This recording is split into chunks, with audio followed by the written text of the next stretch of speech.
ओम शांति, ओम क्रांति। विश्व कल्याणकारी सनातनी विद्यालय में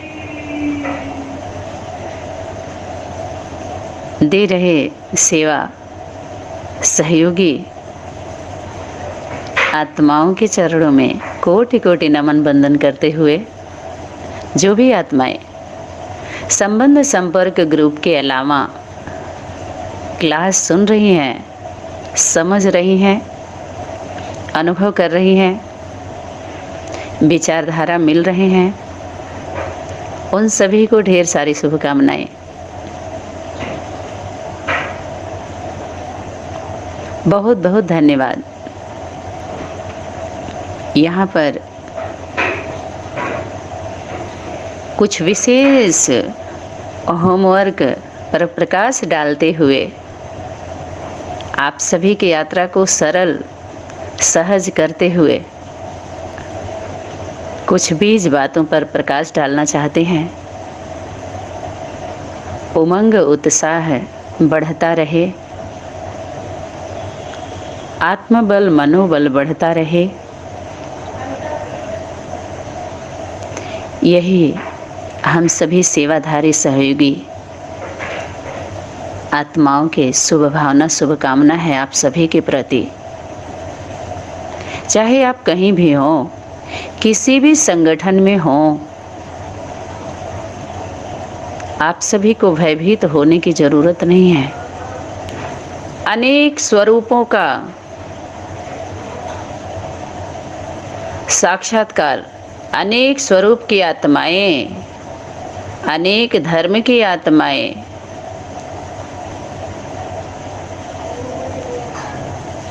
यथाशक्ति अपने पुरुषार्थ अनुसार अनुभव करती रहेंगी। इसमें बहुत ज़्यादा विचार करने की ज़रूरत नहीं है, ऐसा मेरा सुविचार है आप सभी के लिए। लगभग 4-5 महीने हो गए, ढेरों क्लास आए हुए हैं और अनेक बार होमवर्क दिए गए हैं। उन होमवर्कों पर ध्यान दिलाया गया है, ज्ञान नहीं सुनाया जा रहा है। यहाँ पर जो ज्ञानी बन करके बैठे हैं उनको ध्यान दिलाया जा रहा है, जो उन्होंने वादा किया है, जो उन्होंने संकल्प लिया है, जिसकी वो बात करते हैं अपने संगठन में, जो उन्होंने वादा किया है बाप दादा से और जिम्मेवार आत्माओं से, जो पॉलिसी समझाई है, उस पॉलिसी पर ध्यान दिलाया जा रहा है। अनेक संगठनों से मेरा निवेदन है, जो मुरली अव्यक्त वाणियों को लेकर के आज भी बीज बातों को क्या कर रहे हैं, दबा रहे हैं, इग्नोर कर रहे हैं और मरता क्या न करता, करें तो क्या करें, अपने कमी कमजोरियों को छुपाने के लिए अनेक रास्ते अपनाते जा रहे हैं, अपने ही लंबी यात्रा कर रहे हैं। यहाँ तो रास्ते को क्या किया गया है, शॉर्ट किया गया है, छोटा किया गया है, सरल सहज किया गया है। अनेक स्वभाव संस्कार की आत्माएं, अनेक संगठन अपने स्वार्थ को साध साध के बांधी हैं, वो तो सारे टूट गए, जो बचे हैं टूट जाएंगे। क्यों? क्योंकि समय की शक्ति का कार्य है, उस खुदा का कार्य है जो खुद आया हुआ है और बुलाने से नहीं आता है। और किसके पास आता है? खुद ही के पास आता है। उसका हौसला बुलंद रहता है। अनेक संगठनों से टकराती हुई, ठोकर खाती हुई, फिर भी खुदी को बुलंद की रहती है, खुदी, खुदा की खुदी। वो खुदा खुद आकर के पूछता है कि बोलो तुम्हारी रजा क्या है, तो राज बताता है उसका रजा पूछ करके। राज एक दो के बीच में रहता है, राज को राज रहने दो, पर्दा ना उठाओ, पर्दे में रहने दो, पर्दा ना उठाओ, पर्दा जो उठ गया तो भेद खुल जाएगा। जो माँ होती है ना, अपने पति से, अपने बच्चे से घूंघट नहीं करती है। भक्तों के लिए घूंघट होता है, पता है, भक्तों के लिए, असुरों के लिए कुछ समय के लिए होता है, उनके चेहरे को खोलने के लिए। जो इतना पढ़ाई पढ़ने के बाद भी सुर में सुर मिलाकर बात नहीं करते, बेसुरी बांसुरी बजाते हैं कन्हैया बन करके, कान हिलाते हैं और हिलवाते भी हैं। छोटे छोटे क्या लगाते हैं, वृक्ष, कूदते हैं कुदाते हैं, लेकिन कामधेनु कमला गऊ है ना, कमलासिनी है, वो किसके पास रहती है? अरे बहुत दूर हैं आप सभी। यहाँ पर कोई विरोध नहीं है। निराधार को आधार दिया जा रहा है, अवरोध को खत्म किया जा रहा है। सम विचारधारा, समान विचारधारा की धारा बहाई जा रही है। अनेक धारा को तोड़ करके प्रेम मार्ग दिखाया जा रहा है कि प्रेम मार्ग में आ जाओ, बहुत मजा आएगा। कोर्स का फोर्स बहुत हो गया, अभी कोर्स का फोर्स भी बहुत हो गया। मौजों का युग है, मौजों का युग है ना, मौज करना है ना। मिलने के बाद तो मौज होता है, जब कोई मिला ही नहीं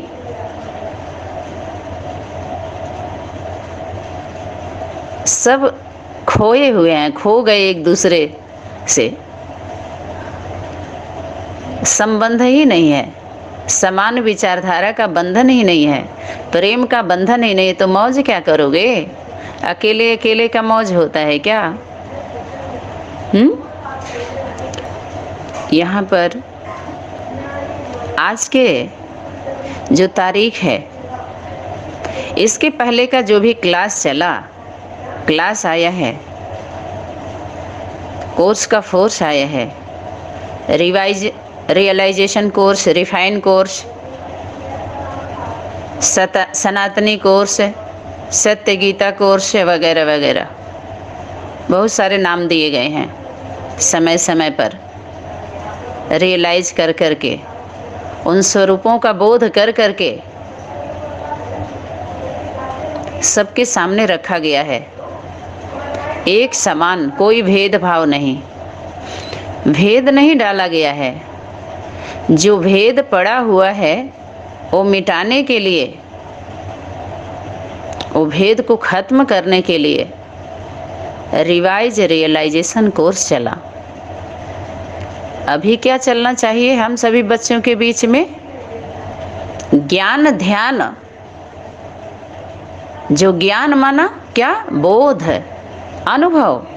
उस स्वरूप में जब तक नहीं आएगा, जो ज्ञान अर्थात सत्य यथार्थ का बोध, स्वरूप बनने के लिए बोला था ना, इशारा था ना। तो स्वरूप माने क्या? स्वरूप मीन्स क्या? आपके मन वचन कर्म में, और छोटा करिए तो दृष्टि वृत्ति कृति में वो होना चाहिए। जो आप बोल रहे हैं वो सिर्फ शब्दों तक है या कर्म तक है, दिल तक है या दिमाग तक है, प्रभाव है, अभाव है, स्वभाव है, कौन से स्वरूप का है? विधि में फंसाने वाला है, विधि से छुड़ाने वाला है? सब देखना होता है, सभी स्वरूप को समझना होता है। तो जो आत्मा जिस स्वरूप की रहती है, उसकी कैपेसिटी जितनी रहती है, क्षमता रहती है, उतना ही वो ले पाती है। तब तक संपन्न संपूर्ण स्टेज का उसे अनुभव नहीं होगा जब तक अपने से बड़ा किसी को नहीं मानेगी। जिसके लिए इशारा था माता गुरु बनाए बिगर उद्धार हो न सके। मुरली अव्यक्त वाणियों को अगर लेते हैं तो बार बार गीता की बात आई थी, बार बार आई है, अनेक अव्यक्त वाणियों में आई है। मुरली के बीज बात उठाइए, कहाँ नहीं है गीता की बात। अगर आप मुरली उसको बोलते हो तो हद के शास्त्रों में भी है, जिससे शासन किया जा रहा है, जिसको लेकर के उसको शास्त्र बोलते हैं, जिससे शासन किया जाता है सुना सुना करके। प्रत्यक्ष नहीं होता है सभी के बीच में, बार बार प्रत्यक्षता की बात आई है। प्रत्यक्ष करना है, प्रत्यक्ष करना है। अभी भी फकीर बना बना करके लकीर खींच रहे हैं लोग, अमीर बन गए उसी शब्दों को लेकर के और फकीर बना दिए अनेकों घर गृहस्थी की आत्माओं को। तो खुद ध्यान नहीं देते हैं लोग क्लास पर, वाणियों पर, खुद मेहनत नहीं करना चाहते और क्वेश्चन पूछते हैं उल्टा कि हमको बताइए आप क्या कर रहे हो। आप सभी कितनी बार होमवर्क दिया गया है कि खाली समय में, लॉकडाउन का समय चल रहा है वर्तमान समय, सभी के पास भरपूर समय है। सुबह शाम अगर एक एक घंटे आप क्लास सुनने बैठते हैं तो कितने क्लास को क्या करेंगे आप, सेलेक्ट कर लेंगे किस नंबर पर, किस नंबर के क्लास में कौन से पॉइंट पर विशेष प्रकाश डाला गया है, प्रकाशित किया गया है। जनरल क्लास है या किसी विशेष बातों पर जो आपके अंदर खुद है। अनेक वैरायटी की आत्माएं हैं, तो अपने अनुसार जितनी आपकी क्षमता है अनुभव करके अपने डायरी में आप नोट करिए, सीरियल वाइज, सीरियल नंबर बना दीजिए, बनाइए उसको। आपके संबंध संपर्क में जो भी आत्माएं आती हैं उनको आप वो क्लास सेंड कर दीजिए कि ये क्लास आप सुन लीजिए, इस तरह की विचारधारा वाली आत्माओं के लिए ये क्लास है। तो आप सभी को मेहनत नहीं करना पड़ेगा, मेहनत से मुक्त हो जाएंगे। लेकिन ये नहीं कर रहे हैं सभी लोग, ऊपर ऊपर उड़ रहे हैं, निश्चिंत हो गए। लेकिन अभी तो जिम्मेवारी और बढ़ती जा रही है। अगर आप समझते हैं तो